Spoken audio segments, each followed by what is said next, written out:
A quick disclaimer is you probably know more about the metaverse than I do. But what I do know is that Facebook/Meta Platforms has taken a major hit these past few weeks. Facebook's stock price dropped 25% in one day, which was the biggest drop it's ever had in its stock price's history. And supposedly Mark Zuckerberg is threatening to take Facebook and Instagram out of Europe, and Europeans don't seem to be too upset about it. But the question is, why hasn't the metaverse completely taken off like some people thought it would? Why aren't people flocking to electronic stores, buying the VR headsets, and jumping into the metaverse and exploring a new world that way? Well, I kind of thought of a theory as to why people aren't as excited about the metaverse as they could be. So I work in sales, and I was on YouTube the other day watching a couple of videos about how to become a better salesperson and learning new sales skills and things like that. And I came across a video that actually had nothing to do with sales, but it was so interesting that I just kept watching it. There were things in the video that kind of got me thinking and made me realize something interesting. So I'm gonna play a clip from that video. Raymond Loewy said that human preferences are torn between two opposing forces.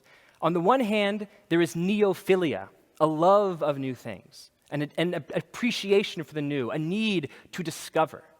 But on the other hand, there is neophobia, a fear of anything that is too new, a deep conservativeness.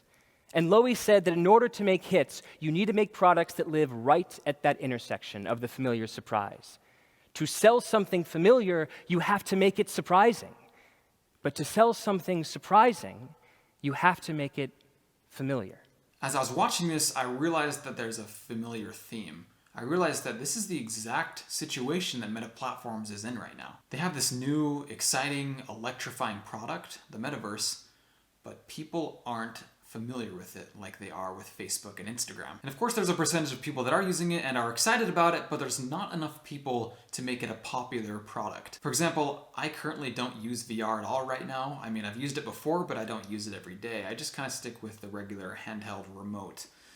But maybe in 5 years from now, I will be, and everyone will be using VR. So the short answer to this is that the metaverse is really just ahead of its time. And of course there are people that also argue that human interaction will always beat out virtual reality, fake human interaction.